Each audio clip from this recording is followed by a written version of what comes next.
di sant sama collaborateur sama nouveau allié may bëgg ñu defal ko standing ovation Meissa Gningue. Meissa Gningue xam nañ ko ñaareel ku am gëm-gëm la te lu mu engagé da ciy dem ba jeex tàkk donc ci OFTF bi ci pas-pas bi ak li mu nangu tey ma diriger la liste communale pour nekk le maire de Diourbel moom mu nekk président du conseil départemental te ba léegi ubbi na ay brèche parce que moom nee na xëccoowul benn poste donc loolu noonu dañ ko ci sant di ko gërëm bu baax a baax di ko wax Meissa tu es le bienvenu, tu es chez toi, tu as un frère. mag yi suñu yaay yi suñu papa yi wax nañ ne Pape Thiam la ñu bëgg loolu du ma ci daw damay dem ba jeex tàkk buñ la tànnee nag da ngay ànd ak Pastef da ngay ànd ak Rigueur da ngay ànd ak coalition muy bëgg dem ci ba jeex tàkk buñ la tegalee ay milliards sax da nga ko war a dugg yi nga dem ci ba jeex tàkk man gëm-gëm boobu laa am ba yegg fi ma yegg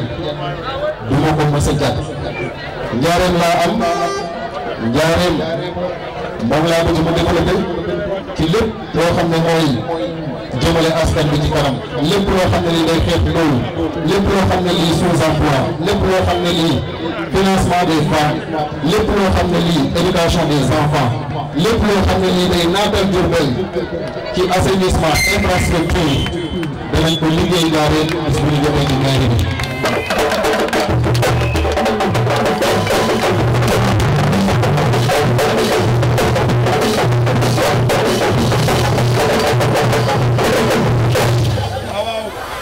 alors politique bi nag buñ ko tàmbalee yàggul waaye gis ngeen ni fi teew tey lii journée de lancement la mais dinañ def confirmation bis bu alliance bi nga xam ne ñu ngi koy waxtaane ak Meissa Gningue ak tonton Amar ak la coalition jot na ko Ablaye Niane le parti Teranga pare nañ pour bomb bu baax biir Ndiarène bomb ba mu saf-saf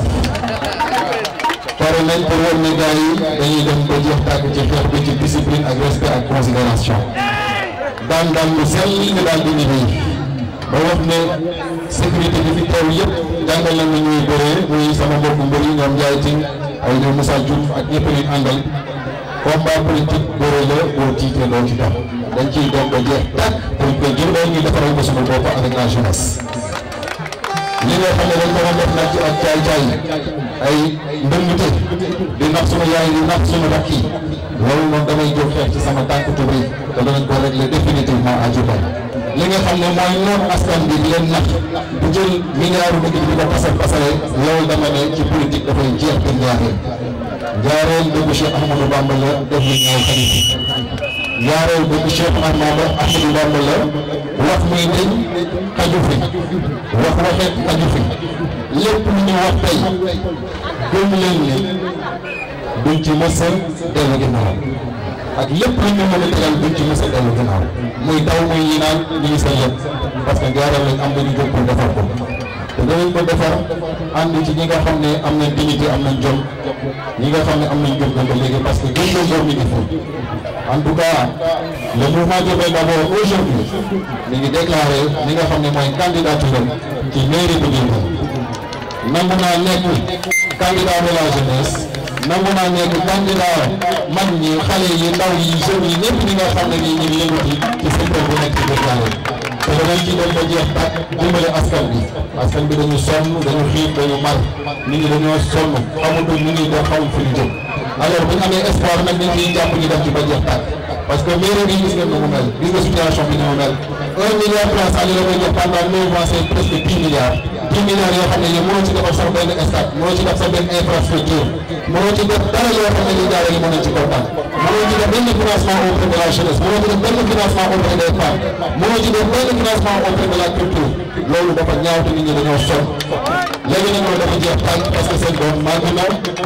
Pape Thiam président du mouvement Diourbel d'abord inspecteur des impôts et domaines su ma koy wax sax dama naan loolu amul solo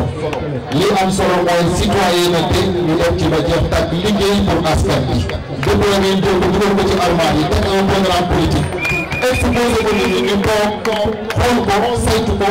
tànn li nga xam ne moo leen doy ñu dem ci élection municipale te loolu nag dinañ ci joŋante tey suba muy taw muy naaj muy bëgg muy bëccëg nañ ci jomante parce que seen i doom dañuy dem ba jeex tàkk pour defar seen i jafe-jafe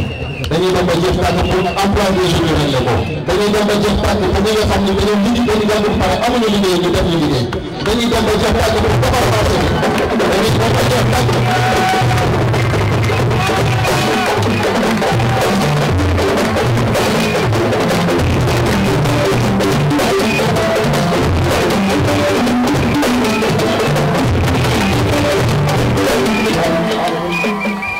ma ne ko dañuy dem ba jeex tàkk ba raxas marché bi muy jóg bi ñuy wax ne mooy seen infrastructure ñu defal leen ci benn salle multifonctionnelle boo xam ne bii ñëpp a koy jóg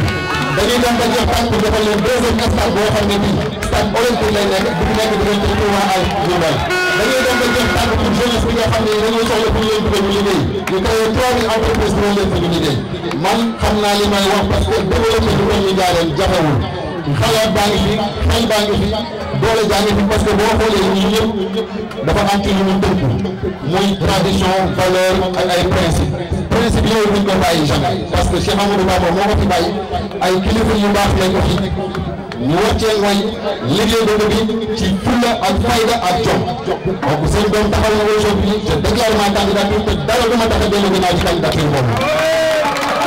dara jomante moom bu leen récupéré ne bi liggéey daal donc merci beaucoup à tout le monde merci beaucoup sécurité bi jërëjëf la presse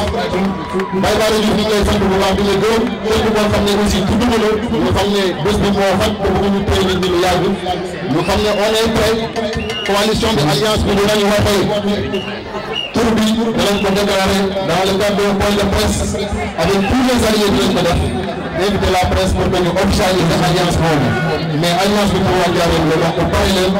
on prépare du lourd pour la ville de Diourbel on va se battre inchallah merci beaucoup à tout le monde